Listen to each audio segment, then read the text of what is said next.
Hi. അപ്പോൾ എൻ്റെ എല്ലാ ഫ്രണ്ട്സിനും ആദ്യമായിട്ട് ഹാപ്പി ക്രിസ്മസ്. കാരണം ഇനി ക്രിസ്മസിനാകെ ഒരു 1 വീക്കും കൂടെ ഉള്ളൂ. അപ്പോൾ ഞാൻ ഇന്നൊരു കപ്പ ബിരിയാണി ഉണ്ടാക്കുന്നതാണ് നിങ്ങളെ കാണിക്കാൻ പോകുന്നത്. ഈ കപ്പ ബിരിയാണിക്ക് ഒരു പ്രത്യേകത ഉണ്ട് കേട്ടോ. കാരണം കഴിഞ്ഞ ദിവസം ഞാൻ അൺപാക്കിങ് ചെയ്തപ്പോൾ നിങ്ങളെ കാണിച്ചായിരുന്നു. നാട്ടിൽ നിന്ന് പിന്നെ ചേച്ചി കപ്പക്കൂട്ട്, അന്ന് ഞാൻ കപ്പക്കൂട്ട് എല്ലാവർക്കും മനസ്സിലായെന്ന് എനിക്കറിയാൻ പാടില്ല. അതായത് നമ്മുടെ കപ്പ ബിരിയാണി വയ്ക്കുന്ന എന്താ പറയുക കൂട്ടില്ലേ, അത് പറ്റിച്ച് കൊടുത്ത് വിട്ടിട്ടുണ്ടായിരുന്നു. കാരണം ഞാൻ ഇവിടുത്തെ ബീഫ് കഴിക്കില്ല. എനിക്ക് ഭയങ്കര നാട്ടിൽ നമ്മുടെ പോത്ത് തന്നെ വേണം നിർബന്ധമുണ്ട്. അതുകൊണ്ട് ആ പോത്തിൻ്റെ എല്ലും കൂട്ട് വറ്റിച്ച് കൊടുത്ത് വിട്ടിട്ടുണ്ടായിരുന്നു. അപ്പോൾ അതിട്ട് ഞാനിന്ന് കപ്പ വയ്ക്കാൻ പോണേ. അപ്പോൾ അതിനായിട്ട് ആദ്യമായിട്ട് ഞാൻ കപ്പ നമ്മുടെ ഇവിടുത്തെ മലയാളിക്കടയിൽ പോയി വാങ്ങിച്ചുകൊണ്ട് വന്നു. 2 പാക്കറ്റ് കപ്പ. അത് ഇവിടെ നമ്മുടെ നാട്ടിലെ പോലെ ഞാൻ നല്ല കേട്ടോ കിട്ടുന്നത്. ഇവിടെ ഇങ്ങനെ പാക്കറ്റ് വരുന്നത്, പക്ഷെ നല്ല കപ്പ നമ്മൾ ഉണ്ടാക്കിയിട്ടുണ്ടെങ്കിൽ നമ്മുടെ നാട്ടിൽ നിന്ന് വാങ്ങിക്കുന്ന അതേ ടേസ്റ്റാണ്.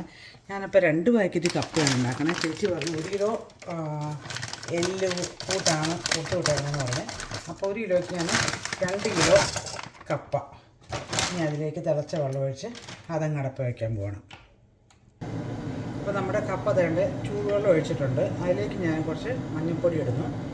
കപ്പ തിളപ്പിക്കുമ്പോൾ തന്നെ മഞ്ഞൾപ്പൊടി ഇടുകയാണെന്നുണ്ടെങ്കിൽ അത് പെട്ടെന്ന് എല്ലായിടത്തും പിടിക്കണം. പിന്നെ ഉപ്പും കൂടി ഇട്ടാട്ടോ ഞാൻ തിളപ്പിക്കുന്നത്. പിന്നെ അത് നമുക്ക് വേവാനായിട്ട് വയ്ക്കാം. അപ്പോൾ ആ സെയിം ടൈമിൽ നമ്മൾ നാട്ടിൽ നിന്ന് അന്ന് ഞാൻ അൺപാക്ക് ചെയ്തപ്പോൾ കാണിച്ചായിരുന്നു കപ്പക്കൂട്ട് കൊണ്ടുവന്നത്. അത് ഫ്രീസറിൽ വെച്ചേക്കുമായിരുന്നു. ഇവിടുത്തെ കറണ്ട് ഒരിക്കലും പോകത്തില്ലാത്തതുകൊണ്ട് നമുക്ക് ഫ്രീസറിൽ എത്ര നാൾ വേണേലും എന്ത് സാധനമാണ് ഇരുന്നോളും. അപ്പോൾ ഞാൻ ഡീഫ്രോസ്റ്റ് ആക്കിയിട്ടുണ്ട്. ഇനി അത് ചേച്ചി എല്ലാം മസാല ഇട്ടിട്ടുണ്ടെന്നാണ് പറഞ്ഞത്. അപ്പോൾ ഞാൻ എക്സ്പ്ലെയിൻ ചെയ്ത് എന്തൊക്കെ മസാല വേണം. അപ്പോൾ നമുക്കിവിടെ പ്രത്യേകിച്ച് മസാല ഒന്നും ഇടണ്ട, ജസ്റ്റ് ഒന്ന് അടിച്ചെടുത്താൽ മതി എന്ന് പറഞ്ഞു. അപ്പോൾ ഇതിനകത്തിട്ടിരിക്കുന്നത് ഗരം മസാല, മുളക് പൊടി, മല്ലിപ്പൊടി, മഞ്ഞൾപ്പൊടി, ഉപ്പ്, ഇത്രയും സാധനം ഇട്ട് നാട്ടിൽ നിന്ന് പറ്റിച്ച് കൊടുത്തിട്ടേക്കണതാണ്. ഇപ്പം ഞാൻ ഒന്നുകൂടി ഒന്ന് ശകലം വെള്ളത്തോടെ ഒഴിച്ചൊന്ന് 2 വിസിലടിക്കാനായിട്ട് വെക്കുക കേട്ടോ. അത് കഴിഞ്ഞിട്ട് നമുക്ക് എങ്ങനെയാണെന്ന് കാണിച്ചു തരാം.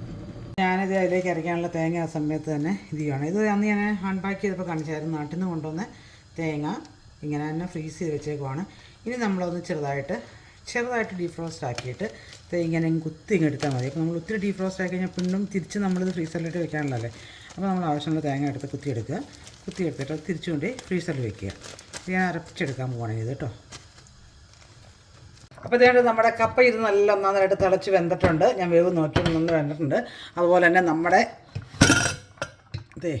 കപ്പ കൂട്ടിയിരുന്ന അത് ഒന്നോടെ 2 അടിച്ചപ്പോഴത്തേക്ക് നല്ലതായിട്ട് വെന്ത് അതിൻ്റെ നെയ്യൊക്കെ ഇങ്ങോട്ട് ഇറങ്ങി വന്നിട്ടുണ്ട്. അപ്പോൾ അതവിടെ ഇരിക്കട്ടെ, ഞാനത് ഊറ്റിച്ച് തരാം കേട്ടോ. അപ്പോൾ നമ്മുടെ കപ്പ വേവിച്ചതും ഇറച്ചിയും അവിടെ മാറ്റി വെച്ചേക്കുവാണ്. അപ്പോൾ ആ സെയിം ടൈമിൽ ഞാനിത് ഇവിടെ ഇച്ചിരി വെളിച്ചെണ്ണ ഒഴിച്ചിട്ടുണ്ട്. അതിലൊന്ന് കടുക് പൊട്ടിക്കുന്നു. അതിലേക്ക് ഞാൻ കുറച്ച് സബോള ഇട്ട് വഴറ്റുന്നു. പിന്നെ നമ്മുടെ കറിവേപ്പില, അതുപോലെ ഉണക്കമുളകൊക്കെ വേണം കിട്ടിയാൽ മതി കേട്ടോ. എനിക്കിഷ്ടമാണ് ഉണക്കമുളകൊക്കെ ഇട്ട് വഴറ്റുന്നത്, അതുകൊണ്ടാണ് കിട്ടുന്നത്. അപ്പോൾ ഇച്ചിട്ടൊന്ന് ഉണ്ടാക്കുന്ന വഴറ്റിയെടുക്കണം.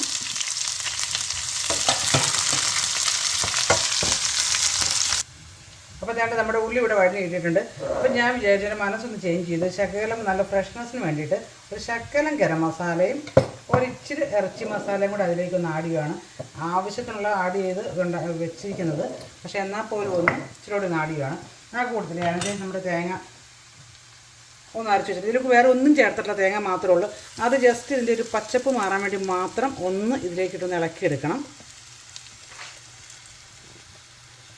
ഒത്തിരി ഒന്നും ഇളക്കണ്ട. പിന്നെ നമ്മൾ വറുത്തരച്ച് നമുക്ക് തേങ്ങ വറുത്തരച്ചിട്ട് നമുക്ക് ഉണ്ടാക്കാം കേട്ടോ. ആ സ്റ്റൈൽ ഞങ്ങൾ ഉണ്ടാക്കിയിട്ടുണ്ട്. അതിന് ചിലപ്പോൾ ഈ സ്റ്റൈലും നല്ലതാണ്, ആ സ്റ്റൈൽ നല്ലതാണ്. എനിക്കിതാണ് കൂടുതൽ ഇഷ്ടം. അല്ലെങ്കിൽ നമ്മൾ തേങ്ങ സെപ്പറേറ്റ് വറുത്തരച്ചിട്ട് നേരെ നമുക്ക് ഇതിലേക്ക് കപ്പയിലേക്ക് ഇടാം. അപ്പോൾ ഇത് ഞാൻ ഒത്തിരി നേരം ഇളക്കുന്നില്ല, ഒരു ശകലം ഒന്ന് ഇതിലേക്ക് പോകാൻ വേണ്ടി മാത്രമേ ഇളക്കുന്നു. ഇനി അത് നേരെ നമ്മുടെ കപ്പ ഇവിടെ വെന്തിരിക്കുന്ന കപ്പയിലേക്ക് ഇത് ആവി നല്ല പറഞ്ഞു വരുന്നുണ്ട്. ഇത് ആഡ് ചെയ്യുന്നു.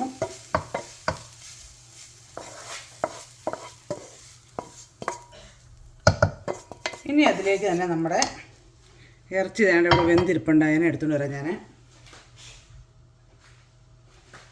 നമ്മുടെ ബീഫ് കപ്പക്കൂട്ട് എന്ന് പറയും, ബീഫല്ല കപ്പക്കൂട്ട് വെന്തിരിക്കുന്നു, അതിലേക്ക് ആഡ് ചെയ്യുകയാണ്. അതിൻ്റെ നെയ്യും ഇതെല്ലാം കൂടെ കൂടി ഒന്നിച്ചങ്ങ് ആഡ് ചെയ്യുകയാണ്. ഇനി ഇതൊന്ന് കുറച്ച് നേരം ഇരുന്നു. അപ്പോൾ ഞാൻ അരപ്പും നമ്മുടെ ഇറച്ചിയും കപ്പ എല്ലാം കൂടെ നന്നായിട്ടൊന്ന് ആവി കയറിയിട്ടുണ്ട്. ഇനി ഞാൻ ഇതിനൊന്ന് ഇളക്കി വെച്ച് ഉപ്പ് കപ്പയ്ക്കകത്തും ഇട്ടിട്ടുണ്ടായിരുന്നു, ഇറച്ചിക്കകത്തും ഓൾറെഡി ഉണ്ട്. അപ്പോൾ അത് ഞാൻ ഉപ്പിട്ടിട്ടില്ല, നോക്കിയിട്ടുമില്ല. അപ്പോൾ ഇത് ഇളക്കി കഴിഞ്ഞിട്ട് നമുക്ക് ഉപ്പ് നോക്കാം. അപ്പോൾ അതേണ്ട നമ്മുടെ കപ്പ ബിരിയാണി ഇവിടെ റെഡി. എനിക്ക് ഭയങ്കര സന്തോഷമായി. കാരണം കഴിഞ്ഞ ജൂലൈ നാട്ടിൽ പോയിട്ട് കഴിച്ചതാണ്. അതിന് ശേഷം ഇന്നാണ് ഞാൻ കഴിക്കാൻ പോകുന്നത്. അതിന് കാരണമുണ്ട്.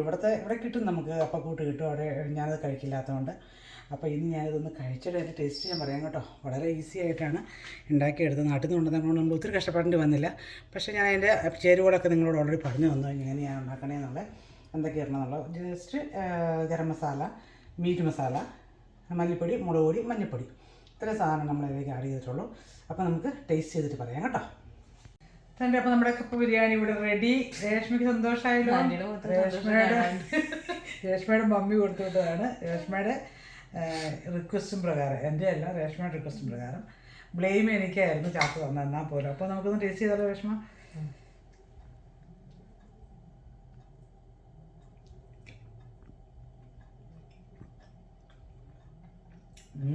ഞാൻ ഏപ്രിലിൽ കഴിച്ചതാണ്. ഞാൻ ജൂലൈയിൽ. നല്ല അടിപൊളി ടേസ്റ്റാണ്. അപ്പം നിങ്ങൾക്ക് ട്രൈ ചെയ്യാം. അതിവിടെ അവൈലബിൾ ആട്ടോ. നമ്മുടെ ഏഷ്യൻ ഷോപ്പിലൊക്കെ തന്നെ നമുക്ക് കപ്പക്കൂട്ട് കിട്ടും. ഞാൻ പറഞ്ഞ പോലെ ഞാനത് കഴിക്കില്ലാത്തതുകൊണ്ടാണ് നാട്ടിൽ വരുത്തിച്ചത്.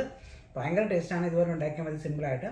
അപ്പം വീഡിയോ ഇഷ്ടപ്പെട്ടെങ്കിൽ ലൈക്ക് ചെയ്യുക, ഷെയർ ചെയ്യുക, സബ്സ്ക്രൈബ് ചെയ്യണമെന്ന് ഞാൻ വീണ്ടും റിക്വസ്റ്റ് ചെയ്യുകയാണ്. സബ്സ്ക്രൈബ് ചെയ്യുക. അപ്പോൾ അടുത്ത വീഡിയോ ആയിട്ട് വരുന്നത്. ബൈ.